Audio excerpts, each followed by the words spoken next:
नमस्कार। इस उम्मीद के साथ कि आप सब स्वस्थ और सुरक्षित होंगे, मैं आपका आज के इस संवाद में स्वागत करती हूँ। लॉकडाउन के खुलने के बाद हम अक्सर कुछ सामाजिक जगहों पर जाते हैं, जैसे कि बैंक, दवाई की दुकान, नाई की दुकान, पेट्रोल पंप आदि। यह कहना गलत नहीं होगा कि सभी सावधानियों का ध्यान रखना थोड़ा जटिल है, लेकिन यह बहुत ज़रूरी भी है, खासकर सामाजिक जगहों पर, क्योंकि वहाँ अधिक लोगों का समागम देखा जा सकता है, जिसमें कोविड-19 के संक्रमण की संभावना बढ़ जाती है। आप सब मास्क पहनना, हाथ 40 सेकंड तक धोना, लोगों से 3 फीट की दूरी बनाए रखना, अनावश्यक वस्तुओं को ना छूना जैसी सावधानियों का तो ध्यान रख ही रहे होंगे, लेकिन इसके अलावा कुछ और बातों का ध्यान देना बहुत ज़रूरी है। तो चलिए बात करते हैं इन ध्यान देने वाली बातों पर।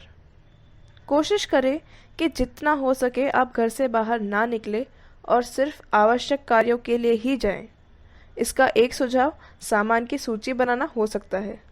जैसे आप जब भी बाहर दवाई की दुकान या राशन की दुकान पर जाएं, तो सभी आवश्यक सामान या दवाइयों की सूची बनाकर जाएं, ताकि बार बार बाहर जाने से बचा जा सके। और आप सभी सामान, दवाइयाँ एक ही समय पर ले आएं। दवाई लेते समय यदि आप दुकानदार का फ़ोन नंबर जानते हो, तो पहले से ही पूछ लें कि दुकान खुली है या नहीं और आवश्यक दवा उपलब्ध है या नहीं, इसके बाद ही जाएं।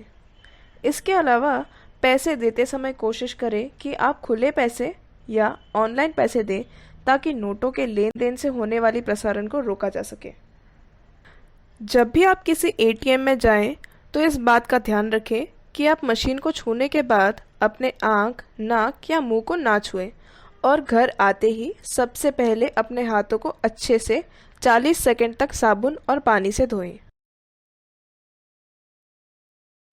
अगर आपको बाल काटने के लिए नाई की दुकान पर जाने की ज़रूरत हो, तो तभी जाएं जब दुकानों में भीड़ ना हो।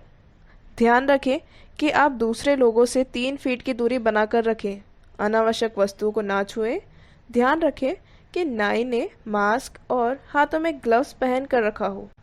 यहाँ पर नाइयों की भी जिम्मेदारी है कि वह अपनी दुकान की साफ सफाई का ध्यान रखें और बाल काटने के लिए इस्तेमाल होने वाली वस्तुओं को अच्छे से साफ करके रखें। आप जब भी पेट्रोल पंप में जाएं, तो पैसे देने के बाद इस बात का ध्यान रखें कि आप अपने आँख, नाक या मुंह को ना छुएं और घर आते ही सबसे पहले अपने हाथों को अच्छे से धो लें। आपकी और आपके समाज की सुरक्षा आपके ही हाथों में है। याद रखें, सामाजिक दूरी बनाएं, भावनात्मक दूरी नहीं। सुरक्षित रहें, स्वस्थ रहें। धन्यवाद।